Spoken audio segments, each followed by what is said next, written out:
Assalamualaikum, dear students. Hope you are fine. As you know that we had started our lesson number 11 at grandfather's house, which was a story about a girl who was 5 years old and her name was Heidi.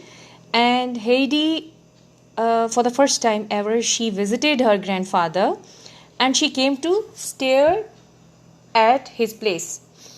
And so far, we read that he was very wondered and very excited and very happy at the same time, and delighted to being living with the grandfather. And what we learn about grandfather, that he was not a very rich man. He was living a very simple life.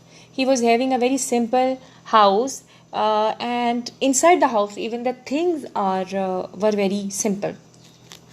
So far we have read that.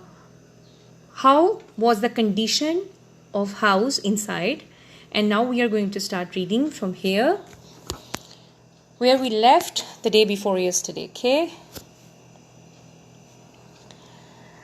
I'm getting the bed ready now, she called down again, but I will need a sheet. You can't have a bed without a sheet. You have to have one to lie upon. All right, said grandfather. He went to the cupboard. After searching for a few minutes, he pulled out a thick, heavy old cloth. It was a bit rough, but it was all he had that could be used as a sheet, and he carried it up to the loft. Students, you see, actually these sentences and the words inside them, they are telling us that the grandfather was not a very rich man.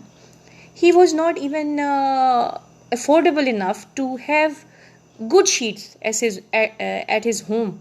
So the sheet which he searched and he could arrange, it was even rough, and that was difficult to be used. But he brought it for her. In the loft, Heidi had already made quite a nice bed. She had put an extra heap of hay at one end of a pillow. She had arranged it in a way that when in bed, she would be able to see out through the round window. She had made the bed in this way that she could, while lying on the bed even, she could see through the window, where it was a very beautiful sight outside. Well done, said her grandfather. Now we must put on the sheet, but wait a moment first. Saying this, he went and fetched. Underline the word fetched. It means brought or got. He fetched more hay to make the bed thicker. Heidi would be very comfortable and would not be able to hard floor underneath her bed. Heidi had got hold of the sheet, but it was almost too heavy for her to carry. It was a good thing that the sheet was thick and heavy, because the sharp stalks of the hay would not poke through it and hurt her. Underline the word poke. Poke mean to, basically the poke has a different meaning, to look or search around a place.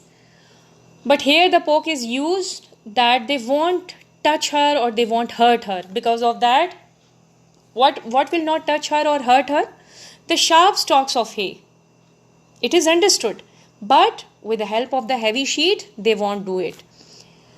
Grandfather and Heidi worked together to spread the sheet over the bed, tucking it, underline the word tucking it, under the hay. Students, what is the meaning of tucking? We do it almost many a times when we spread the bed sheets on our beds. To push a loose end of the piece of clothing into a particular place to make it tidy. When we tuck the bedsheet under a mattress to make it more tidy, it now looked like a very tidy and comfortable bed. Heidi looked thoughtful. It needs a cover, grandfather, she said. Yes, he agreed. After more searching, he found a small cover for Heidi. She was very pleased with her bed and wanted to go to sleep. But I think we might eat something first, said grandfather. What do you think? In the excitement of bed making, Heidi had forgotten everything else. But now Heidi realized, underline the word realized, it means She came to realize, she came to know, became aware of something, that she was very hungry. She had not eaten anything to eat since the small breakfast she had eaten before the long, hot journey. So she answered quickly, "Yes, I think so too." "Let's go then, as we both think alike," said the old man. In the main room, grandfather sat by the fire. He started to warm some milk and to toast some cheese. Hedy watched carefully. Suddenly, she jumped up and ran to the cupboard. She started going busily backwards and forwards. Then, grandfather got up to put the cheese on the table.